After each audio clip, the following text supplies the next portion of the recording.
दादासाहेब काळे, राहणार झिलपा, तालुका काटोल, जिल्हा नागपूर इथला एक शेतकरी आहे. आणि विशेष म्हणजे मी निवृत्त कृषी अधिकारी आहे. मी काटोलवरूनच कृषी अधिकारी म्हणून मी रिटायर झालो. आणि माझ्याकडे इथे पारंपरिक जी शेती होती आमच्या वडिलांची 50 एकर, इथे एक नवीन ध्यास मनाशीन घेऊन एक नवीन पद्धतीनं शेती करण्याचा विचार केला. आणि या शेतीचं सगळं नकाशा तयार करून मग मी इंडो इज्राईल पद्धतीने संत्रा लागवड, कारण की आपल्याकडे पारंपरिक पद्धतीची संत्रा लागवड होती, मोसंबी लागवड होती, पण हे इंडो इज्राईल हे आपल्यासाठी नवीन होतं. ते कसं करायचं, काय करायचं याची पूर्ण माहिती घेतली. काही ठिकाणी स्पॉट बघून आलो. आणि महाराष्ट्र गव्हर्नमेंटनी इंडो इज्राईल एक प्रोजेक्ट लॉन्च केला होता. त्याच्यामध्ये कोलॅबरेशनमध्ये काही शेतकरी निवडले होते. त्या शेतकऱ्याची शेती मी जाऊन बघितली. आणि मग मी ठरवलं माझ्या मनाला की बाबा आपण हे सगळं 50 एकरी क्षेत्र इंडो इज्राईलमध्ये आपण कन्व्हर्ट करावं. म्हणून पहिल्यांदा आपल्या मातीची पाण्याची तपासणी केली, मातीची तपासणी केली, कोणते घटक आपल्या मातीमध्ये उपलब्ध आहे हे पहिले पाहिले. आपल्याकडे पाणी किती उपलब्ध आहे, विहिरीची संख्या किती आहे, लागणारं पाणी किती आहे, एवढ्या मोठ्या क्षेत्राला पाणी किती मिळेल, किती पुरणार, कारण की नंतर मोठे केल्यावर पाण्याची कमतरता होऊ नये म्हणून त्याचाही अभ्यास करण्यात आला. याचं लेआउट करण्यात आलं, शेताचं रोड करण्यात आलं, फेन्सिंग करण्यात आलं. आसामवरून फेन्सिंग आणून फेन्सिंगची पूर्ण बाउंड्री फिक्स केली, जेणेकरून आपलं क्षेत्र हे बिलकुल संरक्षित राहील. याच्यानंतर मग आपली इंडो इज्राईल पद्धत इथं लागवड करायसाठी आपण उत्तर दक्षिण या दिशेने आपण बेड तयार केले. बेड म्हणजे काय, एक प्रकारचा उंचवटा तयार केला. उंचवटा किती, त्याचा टॉप 1 मीटर ठेवला, 3 फूट, आणि त्याचा बेस हा 10 फूट ठेवला. आणि हाईट एकाच एक स्लोपमध्ये स्लोपमध्ये आला. म्हणजे जवळजवळ 3 फूट उंचीचा तो जो उंचवटा तयार केला.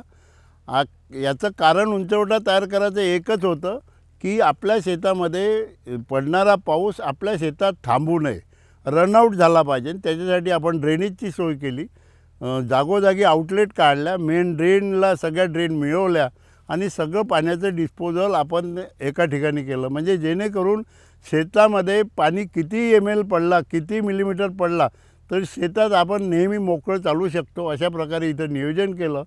त्याच्यानंतर हे बेड तयार केले. बेड ट्रॅक्टरच्या आणि JCBच्या साहाय्याने तयार केले. या बेड केला त्यावेळेस शेणखत वगैरे त्याच्यामध्ये मिसळवण्यात आलं. शेणखत मिसळवलं, बाकी ऑर्गॅनिक खत मिसळवलं, निंबोळी ढेप टाकली. या प्रकारे त्याला पूर्ण बेड तयार करून त्याच्यावरती एक मल्चिंग घेतली मी. मल्चिंगचा हा प्रोजेक्ट एक माझ्यासाठी नवीन होता, एक चॅलेंज होता, परंतु कुठेही तो त्याचा वापर झालेला नव्हता. आणि या इंडो इज्राईल पद्धतीमध्ये जे बेडवर लागवड होत होती, त्या बेडवर लागवड झाल्यानंतर तिथं तणाचा खूप प्रादुर्भाव होत होता, कारण की तिथे कुठलंही इंटरकल्चर ऑपरेशन चालत नव्हतं. आणि हे तण मजुरा करावी काढणं एवढं काही सोपं नव्हतं. त्याच्यासाठी आपल्याला मेकॅनिकली कसं काय आपल्याला त्याचा कंट्रोल करता येईल या शोधात मी शोधत आलो. तर मला एक मल्चिंग भेटली.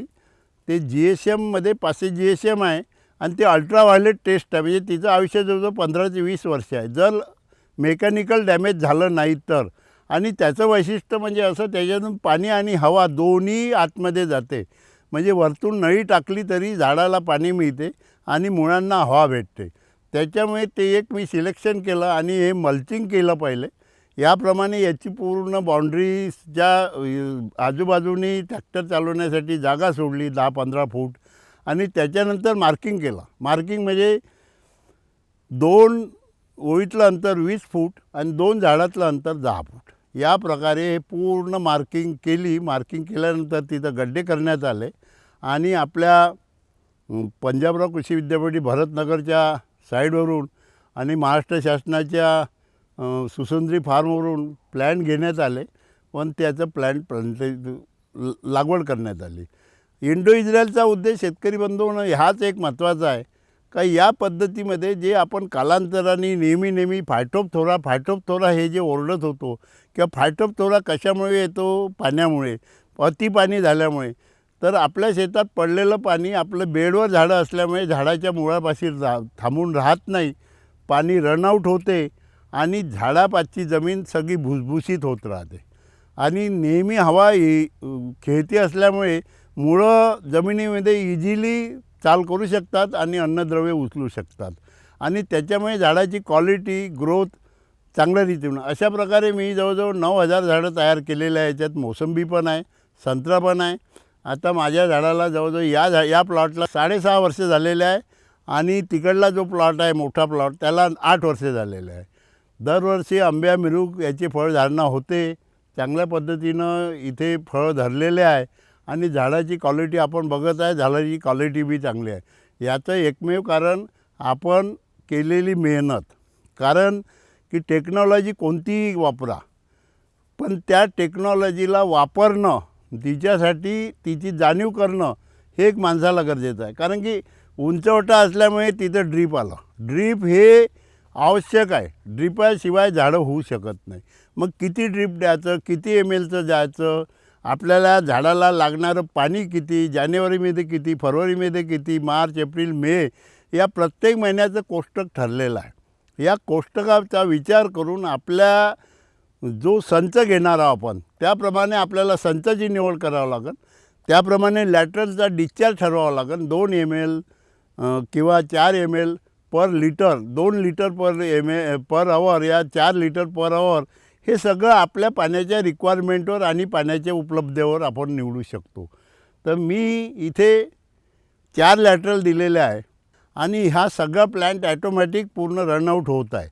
त्याच्यामध्ये कॉम्प्युटरमध्ये आपण ज्याप्रमाणे प्रोग्राम टाकू त्या प्रकारे आपण या शेताला पाणी देऊ शकतो. रात्री बेरात्री कधी लाईन आली तरी पण आपण पाणी आपलं पूर्ण ओलीत झाल्याशिवाय दुसऱ्या क्षेत्राला जात नाही.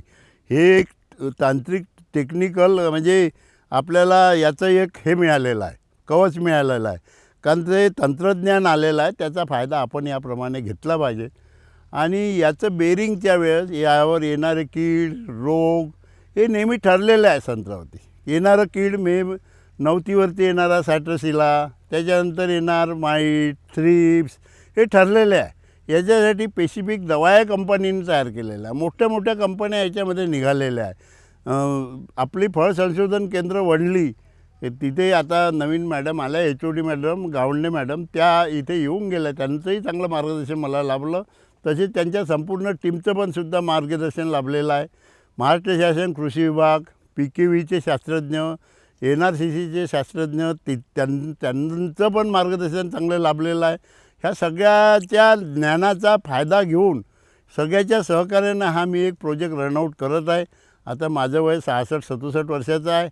तरी पण या वयात लोकांना 50 लोकांना जॉब कसा क्रिएट करता येईल आपल्याकडून आपण उदासीन राहिलो. आम्ही MSc स्वतः असल्यामुळे मला स्वतःची क्रियाशीलता कशी सिद्ध करता येईल किंवा मी निवृत्त कृषी अधिकारी आहे. कृषी अधिकारी जर मनामध्ये त्यांनी घेतलं की मला क्रांती करायची आहे शेतीमध्ये, तर तो चांगल्या प्रकारे क्रांती करू शकते हे मला लोकांना दाखवायचं होतं. कारण की जेव्हा जेव्हा मी सर्व्हिसला होतो तेव्हा नेहमी शेतकरी हे म्हणत होते की सगळे कृषी अधिकारी बोलतात, एखाद्या तरी कृषी अधिकाऱ्यानं आपल्या प्रक्षेत्रावर स्वतः करून दाखवावं. आणि तो एक माझ्या मनात ते नेहमी सल येत होती. त्याच्यामुळे मग मी माझ्या स्वतःच्या शेतात हा प्रयोग करण्यात ठरवलं आणि त्याप्रमाणे हा प्रयोग केलेला आहे. या प्रयोगामध्ये मला यशस्वीता जास्त दिसते. मन स्टेबल राहते, व्यायाम होते. त्याच्यानंतर आपल्यामुळे 50-25 लोकांना नेहमी रोजगार मिळते आणि त्यांचं आपल्या भरोश्यावर सायकल चालू असल्यामुळे जीवस्य जीवनम, इथे जीवजंतूचा वावर आहे, इथे सगळे पशुपक्षीचा वावर आहे, बंदराचा वावर आहे. त्याच्यामुळे सगळे सुखी आहे. असं नाही आहे की आपण जर फॅलो लँड ठेवली असती तर फळं एवढे खायला मिळालं नसते. राष्ट्रीय उत्पन्नात वाढ झाली, सहजीव वाढले. त्याच्यानंतर तुमचे जे काही प्राणी आहे वन्य प्राणी हे सुद्धा इथे वाढले. पाण्यासाठी आश्रयाला येतात, पशुपक्षी येतात आणि मानवालासुद्धा काम मिळालं. आणि एक नवीन टेक्नॉलॉजी इस्रायल देशाने जे डेव्हलप केली ते आपल्या इथं डेव्हलप केल्यामुळे नवीन पिढीला, जे आता नवीन पिढी आहे ज्यांना आता करण्याची हौस आहे, दुसरा उपाय नाही आहे, आपल्या घरी शेती आहे, त्याच्यासाठी एक मार्गदर्शक म्हणून हे माझा प्लॉट दाखवलेला आहे. मी पुष्कळसे शेतकऱ्यांनी माझ्या प्लॉटला व्हिजिट दिलेली आहे आणि त्या व्हिजिटमुळे त्यांचं मन परावर्तित झालेलं आहे. ते पण सुद्धा स्वतः त्या प्रकारे शेती करायला लागलेलं आहे. त्यांचे अभिप्राय मला आलेला आहे की तुमच्या या सगळ्या वयाचा दाखला घेताना आम्हालासुद्धा असं वाटते का केव्हा तरी हुरूप यावा आणि आमची शेती या प्रकारे करावी. तरी आपल्या सगळ्या शेतकरी बंधूंना एकच नम्र विनंती आहे की आपण संत्रा लागवड करतो, मोठ्या हौशीनं करतो आणि संत्रा लागवड केलीच पाहिजे. कारण की कॅश क्रॉप संत्र्याशिवाय दुसरं आपल्याजवळ कोणतंही नाही आहे. कपाशी, तूर, बाकी हे जे पिकं आहे बेभरोशाचे झाले आहे, तर संत्रा पण बेभरोशाचा झाला आहे. पण कंपॅरिझन इतर पिकापेक्षा याला जर चांगल्या रीतीची जोपासना केली तर याच्यातून मिळणारं उत्पन्न बऱ्यापैकी चांगलं आहे. आता जे काही कुठलं निर्यातबंदी आहे किंवा कुठे काय आहे, हे मार्केटची लेवल आपल्या लेवलची नाही आहे, ते जागतिक लेवलची, ते मोठ्या लेवलची गोष्ट आहे. आपण त्याच्यामध्ये मार्केटिंगमध्ये करू शकत नाही, पण क्वालिटीचे फळं तयार करू शकतो आपण. क्वालिटी जर असली तर त्याचं मार्केटिंग कुठेही होते. आणि क्वालिटी तयार करायसाठी त्या झाडाचं न्यूट्रिएंट मॅनेजमेंट करणं फार गरजेचं आहे. न्यूट्रिएंट मॅनेजमेंट म्हणजे झाड लावलं त्या दिवसापासून त्याचं nutrient management and plant protection. कारण की तो जसा वाढायला लागेल तसे रोग येईल, कीड येईल, मग ते झाड तर स्वतः डिफेन्स करू शकणार नाही ना. त्याला केमिकलच्या साहाय्याने, जैविकच्या साहाय्याने आपल्याला ते कंट्रोल करावं लागेल. म्हणून हे दोन गोष्टी आहे का आपण पाणी किती देऊन राहिलो, पाणी किती द्यायचं, कोणतं खत द्यायचं, आपल्या जमिनीची मातीची तपासणी करणं फार गरजेचं आहे. माती आणि पाणी हे दोन मुख्य घटक आहे. जसं आपल्या बॉडीला जर कुठे टेम्परेचर आलं किंवा कुठं व्हायरस झाला, डॉक्टर सरळ सरळ तुम्हाला पॅथॉलॉजीमध्ये लिहून देते. त्याप्रमाणे आपल्या जमिनीच्या भरोश्यावर आपल्या एवढ्या मोठ्या प्लॅन्टचं, एवढ्या मोठ्या संत्रा झाडाचं जीवन अवलंबून आहे. तर तिच्यामध्ये काय कमतरता आहे, काय आहे, बुरशी आहे, काय आहे, तिचे जे सुपीकता किती आहे हे आपल्याला तर कळणार नाही ना. त्यासाठी तपासणी करणं गरजेचं आहे. आपण देऊन राहिलेलं पाणी ॲसिडिक आहे, अल्कलाईन आहे, नॉर्मल आहे, हे सुद्धा आवश्यक आहे. कारण की पाण्याचा मोठा रोल राहते की अपटेक करणं. पाणी जर तुमचं ॲसिडिक किंवा अल्कलिक जास्त प्रमाणात गेलं तर झाडाचं अपटेक अन्नद्रव्य होऊ शकत नाही. आणि अन्नद्रव्य न अपटेक झाल्यामुळे झाड रोगीट दिसते, झाडं पिवळे दिसतात, पानं पिवळे दिसतात, असंख्य कारणे त्याच्यामध्ये दिसतात. आणि त्याच्यामध्ये पाण्याचाच नाही बाकी घटकाचा त्याच्यामध्ये रोल आहे. तर कृपा करून झाड हे संत्र्याची लागवड इंडो इस्रायल पद्धतीमध्ये बेडवर लागवड करावी. बेड हा उत्तर दक्षिण दिशेनं असावा. त्याचं कारण एकमेव असं आहे की सूर्यप्रकाश या पूर्वेकडून येतो आणि सूर्य पश्चिमेला बुडतो. त्याच्यामुळे येणारा हा सूर्यप्रकाश सर्व झाडांना सारखा मिळाला पाहिजे. त्याच्यामुळे त्याची दिशा उत्तर दक्षिण ठेवायची आहे. 2 झाडामधलं अंतर 10 फूट ठेवायचं आहे. 2 ओळीतलं अंतर शेत परिस्थितीनुसार 18 फूट किंवा 20 फूट ठेवता येईल. आपल्या शेतातला पाण्याचा निचरा आपण योग्य रीतीनं कसा काढता येईल हे पहिलेच आपल्याला तय करायचं आहे किंवा ते ठरवायचं आहे. पाणी शेतामध्ये थांबू देऊ नये.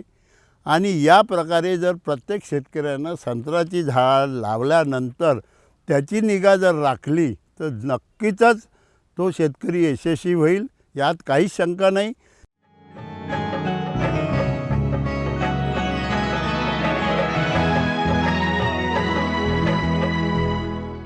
हा माझा जो प्लॉट आहे हा काटोल सावनेर रोडवर, काटोलपासून अवघ्या 12-13 किलोमीटरवर आहे. ज्याला कोणाला चांगला याच्याबद्दल मार्गदर्शन घ्यायचं असेल किंवा इच्छा असेल संत्रा लागवड करायची तर त्यांनी जरूर या प्लॉटला भेट द्यावं. आमचा केअरटेकर जो आहे विजय निंबुळकर, तो त्याला आम्ही ट्रेन केलेला आहे. तो पण पुष्कळशा गोष्टी त्याला अनुभव आलेला आहे. तो किती पाणी द्यायचं, कोणतं खत द्यायचं, कधी फवारा मारायचा. आणि हा टोटली जो प्लॉट आहे हा पूर्ण मेकॅनिझम टाईप आहे. इथे लेबर आम्ही कमी लावतो, पाणी आमचं ॲटोमॅटिक जाते, खत आमचं ॲटोमॅटिक जाते, फवारणी जे करतो आम्ही ब्लोअरनी करतो. त्यासाठी आमच्याजवळ 10,000 लिटरचं टाकं केलेलं आहे. त्याच्यामध्ये ॲट ए टाईम आम्ही पूर्ण दवाई एकत्र करून आपल्या ब्लोअरमध्ये भरतो आणि ब्लोअरमधून 2 दिवसामध्ये पूर्ण बाग आमची फवारणी केली जाते. म्हणजे लेबरचा वापर कमी आहे. तणनाशकाचा वापर केला जाते. असं नाही की तणनाशकाने शेती खराब होते, मला तर असं कुठं दिसलं नाही. कारण की शेती जर साफ ठेवली नाही तर गवताचा मुख्य अंतरावर झाडाशी खूप मोठी स्पर्धा राहते. अन्नद्रव्य उचलासाठी दोघांमध्ये खूप स्पर्धा होते. आणि गवतामध्ये सूर्यप्रकाशामध्ये अमायनो ॲसिडचं फॉर्मेशन लवकर होत असल्यामुळे ते सदैव जिवंत राहते. त्याचा बंदोबस्त करणं हे एक सगळ्यात महत्त्वाचं कारण आहे. पीक स्पर्धा हे तणाशीन आहे. त्याच्यामुळे ही मी मल्चिंग टाकलेलं आहे. मल्चिंगमध्ये शेणखत पण मी दरवर्षी टाकतो, ऑर्गॅनिक खत टाकतो, त्याचा रासायनिक खताचा पण ते उपयोग करतो, पण शेड्यूलाइज करतो. असं एकाएकी करत नाही का खूप इतक्या प्रमाणात तपासून झाडाला लागलेली रिक्वायरमेंट काढून झाड किती वर्षाचं आहे, किती फळ देणार आहे, त्याची कॅनॉपी किती आहे, त्याच्यानुसार त्याची मात्रा ठरवली जाते. जसं आपण दवाई घेतो, लहान मुलासाठी वेगळा डोस, मोठ्यासाठी वेगळा डोस, तशाच प्रकारे या प्लॅन्टचा आहे. म्हणून या प्लॅन्टसाठी आपण त्याची काळजी घेतली तर तो नेहमी आपली काळजी घेणारच आहे. आणि म्हटलं आहे जगा आणि जगू द्या, जीवो जीवस्य जीवनम, हेच एक क्रांती आहे. एकमेकाला सहकार्य करून आता आम्हाला हा प्रोजेक्ट उभा करताना कृषी विभागाचं सहकार्य झालं, वनली फार्मचं सहकार्य झालं, PKVचं सहकार्य झालं, NRCचं सहकार्य झालं, आमच्याचं सहकार्य झालं. आज तुम्ही आले, तुमचे खरोखर आभार. दूरदर्शन पूर्ण टीमचे आभार आहे. कारण की ही टेक्नॉलॉजी आहे, तुमच्याशिवाय प्रसार होऊ शकत नाही. तुम्ही आम्हाला जे व्यासपीठ उपलब्ध करून दिलं लोकांपर्यंत पोहोचायचं, खूप खूप आभार.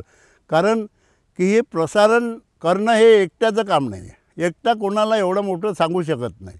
तुमच्या माध्यमातून लोकांना हे दिसलं पाहिजे, लोकांनी या प्रकारे काम केलं पाहिजे, अशी मी सगळं शेतकरी बंधूंना विनंती करतो.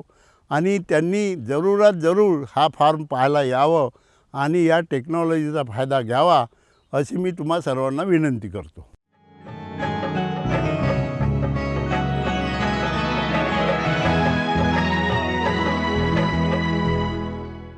या इंडिव्हिज्युअल टेक्नॉलॉजी वापरण्याचं एकदम हेच एक कारण नाही आहे, अजून बरेचसे कारण आहे. काय याच्यामध्ये पर हेक्टरी झाडाची संख्या वाढल्यामुळे उत्पादनात वाढ झाली. आता आपलं जे उत्पन्न पारंपरिक उत्पादन 7 ते 10 टन पर हेक्टर आहे. 7 ते 10 टन म्हणजे 6 बाय 6 मीटरवर, म्हणजे 20 फूट बाय 20 फूटवर. याच्यामध्ये त्याच्या डबल टिबल आहे. मला येथे हेक्टरी 35,000 मेट्रिक टनपर्यंत उत्पन्न आलेलं आहे. 35, कुठे 30, कोण्या प्लॉटला 40 पण मेट्रिक टन आलेलं आहे. म्हणजे मी त्याच्यात उत्पन्नाबाबतीत समाधानी, कारण झाडाची संख्या जास्त आहे. एक कुंपण झालेलं आहे झाडाचं. या कुंपणामध्ये प्रत्येक झाडावर फळं लागलेलं आहे. आणि याला मग कालांतराने जेव्हा इथली गॅप बुजल्या जाईल तेव्हा याला प्रूनिंगची गरज आहे याला. आणि फळं हे असे बट्टीदार तयार झाले. बट्टीदार फळं होणं, कारण की त्याच्या ज्या झाडाच्या मुळ्या आहेत त्या बिलकुल वापसा स्थितीत आहे. जेव्हा पाणी देतो, ऑक्सिजन आणि पाणी हे दोन्ही त्याच्या मुळांना नेहमी भेटत राहते.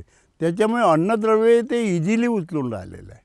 आणि त्याचमुळे हे झाडाची इथे आता माझ्या इथे आंब्या पण आहे आणि मिरूक पण आहे पूर्ण या झाडावरती.